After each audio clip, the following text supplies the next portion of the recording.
Hi there. In today's video, we will be talking about the progressive movement, which helps define the progressive era, which, like the movement it's named for, may or may not have actually existed.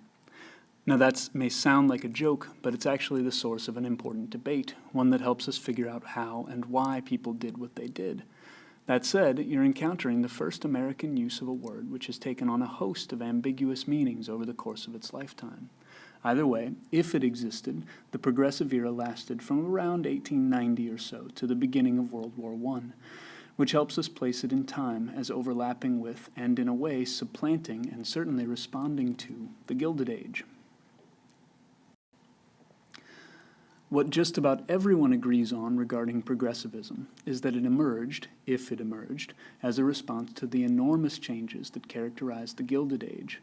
These are changes we've been talking about: industrialization, urbanization, massive immigration, and the political changes that accompanied the end of Reconstruction and led to the growth of urban political machines like Tammany Hall. These were not small changes. They threatened to alter America's class structure, its citizens' relationship to their government, and America's ethnic and racial makeup. What is more, the changes weren't subtle. If you lived in a city such as New York or Chicago, your whole experience, even of just walking around, would have changed radically within a decade or two. What's more, no one living in the city could miss the way that industrial workers were coming into an increasingly radical politics, nor could country dwellers ignore the radical, even socialist, leanings of the populist movement. As I say, progressivism has generally been defined as a response to these changes, and for many years the debate among historians was over what the intent of that response was, and what resulted from the forms the response took. The first major historian to address the movement, his name was Richard Hofstadter, in case you want to add him to your roster of important people whose names you've now heard. The movement was largely class-based and largely conservative. Virtually all of the changes we mentioned in the Gilded Age had some potential to change or even diminish the power of the middle class. Hofstadter argued that the progressive movement, the activities you'll be reading about that meant to reform society in a positive way, essentially grew out of a middle-class desire to fight change. This didn't mean that the middle class necessarily wanted to keep poor people down, but that they feared a loss of control over both the country and the city.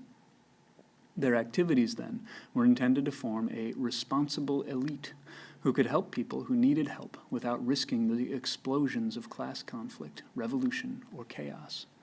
You can see this here, with the teacher attempting to help everyone else, but still, kind of like your dear old professor, making sure that the students know who's in charge. Other historians looked at these people through less jaded eyes. They acknowledged, along with the progressives themselves, that the Gilded Age had exposed to light poverty on a simply appalling scale. This might have been acceptable, say, 100 years earlier, but to see poor people living in situations like the one you see here, while a substantial minority of people had ascended to middle-class comforts, troubled well-meaning people in the 1890s and 1900s. What these historians argued is that progressives' intentions were in some ways less interesting than their method. Progressives, they note, attempted to do whatever it was they were doing via scientific methods. You can see that here, in the painstaking maps that people associated with Jane Addams's Hull House in Chicago made. They wanted to trace problems to their roots, and that meant understanding as much as they could about the lives of the people and the places they were trying to help. You can get a sense here of where progressivism got its name. Progressives, historians argue, shared a belief that they could make the world better, and that the way to do so was with methods that favored learning and, for lack of a better word, progress, science and statistics.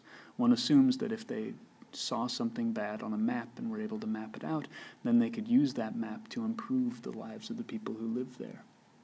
A branch of these historians, again following Hofstadter, noted that using these methods would in fact help restore progressive's sense of control over the urban spaces they'd feared they'd lost. If it was mappable, they could, of course, understand and manipulate it. I hope you'll consider all aspects of these arguments as you read, thinking not only about the good progressive versus bad progressive argument, but the question of how being motivated by different desires might have changed how people associated with the progressive movement went about trying to make the world a better place. In the 1890s and 1900s, a new group of historians argued that progressivism's focus on science made it particularly appealing to women reformers in ways that I hope you'll consider as you read about Jane Addams and Hull House, about the suffrage movement, and about other women-led projects.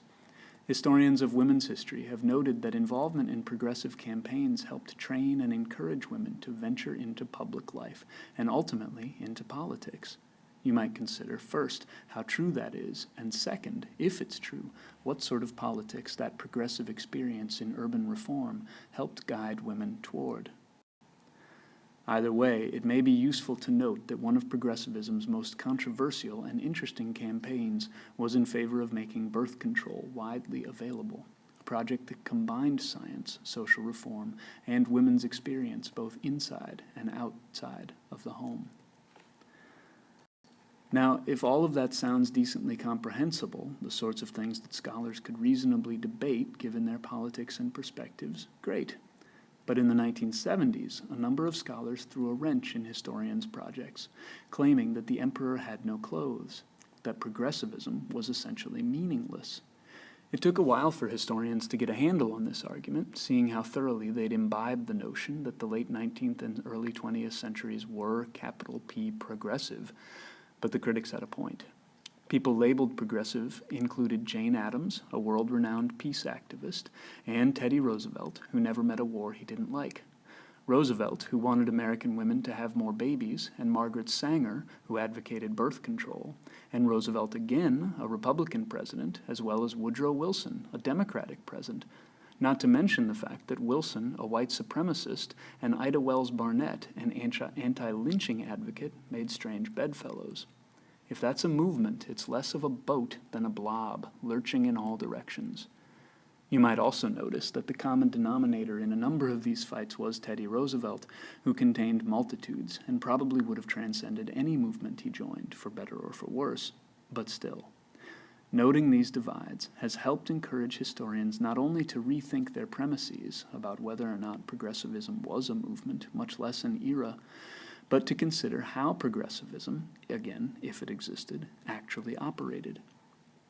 One relatively convincing rebuttal that some have offered is that sure, progressivism wasn't an ideology, but it was a set of shifting coalitions. Adams and Roosevelt might butt heads one day, but join up for dinner at Hull House the next. But perhaps they shared methods and philosophies in common. One other thing historians have done in just the last couple decades is to think harder about the original motivations that progressives had. Hofstadter and his acolytes emphasized class, but later historians have also noted that progressives frequently turned their eyes to race. As you read, think about what assumptions progressives brought to their scientifical inquiries. How did those assumptions affect how they imagined progress, or how they attempted to bring it about?